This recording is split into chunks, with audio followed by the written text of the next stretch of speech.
सीतेचं अपहरण रावणाने केलं हे वाचून आणि ऐकून होतो रामायणामध्ये. सीतेला रावणानं पळवलं, पवित्र सीतेला. पण चंदीगडमध्ये लोकशाही रूपी पवित्र सीतेचं अपहरण तथाकथित रामभक्तांनीच केलं. रामभक्तांनीच सीतेचं अपहरण केलं लोकशाही रूपी. या देशाने पाहिलं हा चंदीगड पॅटर्न हे 2024च्या निवडणुकीच्या निकालानंतर सुद्धा वापरणार आहे. अशा प्रकारे दुसरा अत्यंत गंभीर मुद्दा आहे ईव्हीएम जे चाललंय ना, विरोधी पक्षाला काय कळतंय, त्यांना भीती वाटते. 2 दिवसापूर्वी उत्तर प्रदेशच्या चंदौली येथे एका दुकानात 200 ईव्हीएम मशीन सापडल्या, ते जप्त केल्या. 200 एका दुकानात. तो भाजपचा पदाधिकारी आहे. आसाममध्ये सिलचर येथे 300 पेक्षा जास्त ईव्हीएम मशीन एका ट्रकमध्ये सापडल्या.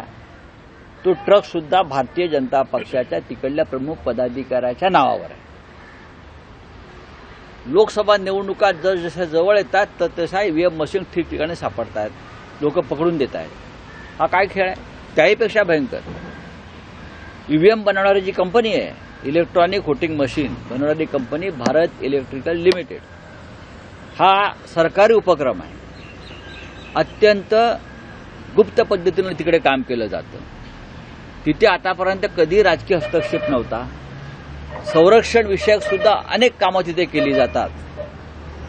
त्या बीईएलच्या संचालकपदी जिथे ईव्हीएम बनवले जातं, भारतीय जनता पक्षाचे पदाधिकारी असलेले 4 संचालक प्रथमच नेमण्यात आले आणि त्यातले बहुसंख्य पदाधिकारी हे गुजरातचे आहेत. त्यातले एक राजकोटचे श्रीमान मनसुखभाई आहेत.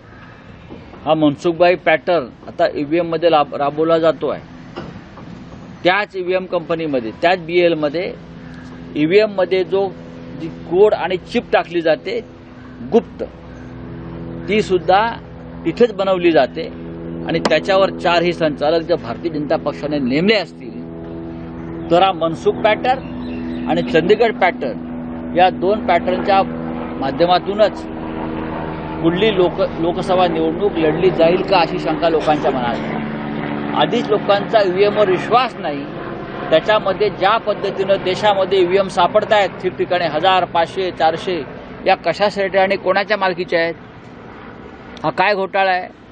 आणि ईव्हीएम बनवणाऱ्या कंपनीवर भारतीय जनता पक्षानं स्वतःचे 4 स्वतंत्र संचालक का नेमले आहेत हे कोणी सांगू शकेल का?